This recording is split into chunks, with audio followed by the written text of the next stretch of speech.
ایک دفعہ کا ذکر ہے کہ ایک جنگل میں ٹنکو کبوتر رہا کرتا تھا جو اپنی گزر بسر دودھ بیچ کر کرتا تھا۔ ٹنکو کبوتر بہت ہی ایماندار تھا اور جنگل کے سب پرندے اس سے بہت خوش تھے کیونکہ اس کا دودھ بہت خالص ہوا کرتا تھا۔ ٹنکو کبوتر کے پاس ایک پرانی سی موٹر سائیکل تھی۔ وہ اپنی دھواں چھوڑتی ہوئی موٹر سائیکل پر سب پرندوں کے گھر جاتا اور وہاں پر دودھ بیچتا۔ ایک دن ٹنکو کبوتر کالو کوے کے پاس دودھ بیچنے کے لیے گیا۔ ارے ٹنکو کبوتر، تمہارا دودھ تو بہت ہی خالص ہوتا ہے اور دودھ میں اتنی بلائی ہوتی ہے کہ ڈھیر سارا مکھن بنتا ہے۔ میرے بچے تمہارا دیا ہوا دودھ پی کر کافی صحت مند ہو رہے ہیں۔ تمہارے جیسے ایماندار بہت کم ہوتے ہیں۔ ایسے ہی اپنا کام ایمانداری سے کرتے رہو۔ شکر ہے کہ آج کے دور میں بھی کوئی ایماندار ملا۔ ارے آپ کا بہت شکریہ۔ میرا دودھ بہت خالص ہوتا ہے کیونکہ میں اس میں پانی نہیں ملاتا۔ آپ لوگوں کی باتیں مجھے بہت حوصلہ دیتی ہیں۔ آپ کے پیار کا بہت شکریہ۔ میں اسی طرح سے دل لگا کر ایمانداری سے کام کرتا رہوں گا۔ آپ لوگوں کا پیار ہی میرے لیے سب کچھ ہے۔ اس کے بعد وہ الو اور باقی پرندوں کے پاس جاتا ہے۔ سارے پرندے اس کی دودھ کی بہت تعریف کرتے ہیں اور کہتے ہیں کہ میاں تمہارا دودھ تو بہت ہی خالص ہے، اس سے ہمارے بچے بہت ہی صحت مند ہو رہے ہیں۔ اسی طرح سے اپنے کام میں ایمانداری کرتے رہو۔ ایک دن ٹنکو کبوتر اپنے گھر میں بیٹھا ہوا کھانا کھا رہا تھا۔ اس کے پاس اس کی بیوی آئی اور اسے کہا، سرتاج، مجھے نئے کپڑے چاہیے۔ عید آنے والی ہے اور میرے پاس نہ تو نئے کپڑے ہیں اور نہ ہی جوتے۔ میری سہیلیاں عید کی خریداری کر بھی آئی اور میں ابھی تک گھر میں ہی بیٹھی ہوئی ہوں۔ عید کے روز میری ساری سہیلیاں مجھے نئے کپڑے دکھا کر جلائیں گی۔ ارے مگر میرے پاس پیسے نہیں ہیں۔ تم تو جانتی ہو کہ دودھ بیچ کر بمشکل ہی میں گزارا کرتا ہوں اور اس میں بہت ہی کم منافع ہوتا ہے۔ مشکل سے ہی ہماری روٹی پوری ہوتی ہے اور تمہیں نئے کپڑے چاہیے۔ ارے کیا باتیں کر رہے ہیں؟ میرے سارے کپڑے خراب ہو چکے ہیں اور آپ کہہ رہے ہیں کہ میں وہی کپڑے پہن لوں۔ مجھے نہیں پتا، مجھے عید کے لیے نئے کپڑے اور جوتے چاہیے، چاہے کچھ بھی ہو جائے۔ ہر دفعہ آپ ایسے ہی بہانہ کر کے مجھے ٹال دیتے ہیں۔ مجھے کل ہی خریداری کے لیے لے کر جائیں، میں کچھ نہیں جانتی۔ اچھا سر نہیں کھاؤ، جاؤ کچھ سوچتا ہوں میں۔ ہر روز تمہاری نت نئی فرمائشوں نے میرا دماغ خراب کر کے رکھ دیا ہے۔ اپنی بیوی کے وہاں سے چلے جانے کے بعد ٹنکو کبوتر سوچتا رہا۔ وہ کافی افسردہ تھا کہ وہ اپنی بیوی کی چھوٹی سی فرمائش بھی پوری نہیں کر سکتا۔ کافی سوچنے کے بعد اس نے سوچا کہ کیوں نہ دودھ میں پانی ملا کر اسے زیادہ بیچ کر پیسے کمائے جائیں۔ کسی کو کیا پتہ لگنا ہے، سب لوگ مجھ پر ویسے ہی اندھا اعتماد کرتے ہیں۔ اس کے بعد ٹنکو کبوتر گھر میں دودھ میں پانی ملا دیتا اور اس پانی ملے دودھ کو بیچ کر اسے کافی منافع ہوتا۔ جلد ہی اس نے بہت سارا پیسہ کمانا شروع کر دیا۔ اس طرح سے یہ اس کا وتیرہ بن گیا اور وہ جنگل کے سب پرندوں کو پانی ملا دودھ بیچتا رہا۔ کچھ دنوں بعد جنگل کے پرندوں نے محسوس کرنا شروع کیا کہ یہ دودھ خالص نہیں رہا۔ یہ ویسا دودھ نہیں ہے جو ٹنکو کبوتر پہلے بیچا کرتا تھا۔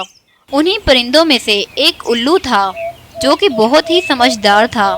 اس کو ٹنکو کبوتر پر شک ہوا تو اس نے سوچا کہ کیوں نہ ٹنکو کبوتر کی جاسوسی کی جائے، ضرور معاملہ گڑبڑ ہے۔ ایک دن الو نے ٹنکو کبوتر کا پیچھا کرنے کا سوچا اور پیچھا کرتے ہوئے وہ اس کے گھر تک جا پہنچا۔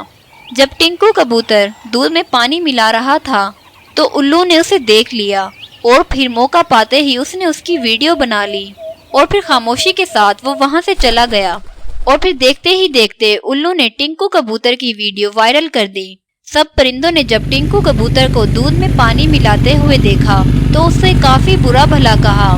اگلے دن جب ٹنکو کبوتر دودھ بیچنے کے لیے گیا تو یہ خبر سن کر اسے کافی شرمندگی ہوئی اور اس نے سب سے معافیاں مانگی، لیکن جنگل کے پرندوں نے سزا کے طور پر اس سے دودھ لینے سے انکار کر دیا۔ اس کہانی سے ہمیں یہ سبق ملتا ہے کہ اپنا کام ہر حالت میں ایمانداری سے کرنا چاہیے، چاہے کچھ بھی ہو جائے۔ ذکر ہے کہ ایک کوا طوطے کے بچے کھا رہا تھا عین اسی وقت طوطا اس کے سر پر پہنچ گیا۔ جیسے ہی طوطے نے کوے کو اس کے بچے کھاتے ہوئے دیکھا تو اس نے رونا پیٹنا شروع کر دیا۔ ارے تم نے یہ کیا کر دیا؟ یہ تو میرے بچے تھے، تم اپنے ہی دوست کے بچے کھا گئے۔ شور کی آواز سن کر ان کا پڑوسی کبوتر بھی ان کے گھر آ گیا۔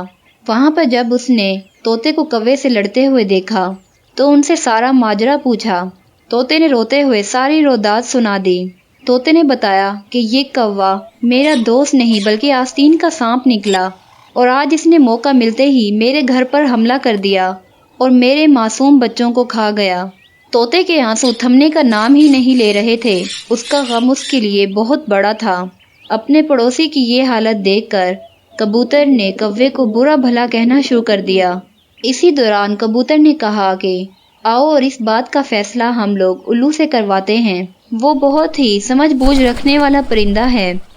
اس کے بعد وہ سب لوگ الو کے پاس چلے گئے۔ ان دونوں نے سارا واقعہ الو کے سامنے بیان کیا۔ طوطا اب بھی مسلسل روئے جا رہا تھا، اس سے اولاد کا غم سہا نہیں جا رہا تھا۔ کوے نے ان سب کو خاموش کرواتے ہوئے کہا کہ آپ سب لوگ اس کے پڑوسی ہیں، لیکن آپ کو میری بات بھی سننی چاہیے، پھر اس کے بعد جو بھی فیصلہ آپ کریں گے مجھے منظور ہوگا۔ طوطے نے ابھی تک آپ کو آدھی بات بتائی ہے، جب آپ لوگ میری بات بھی سنیں گے تو آپ کو فیصلہ کرنے میں آسانی ہوگی۔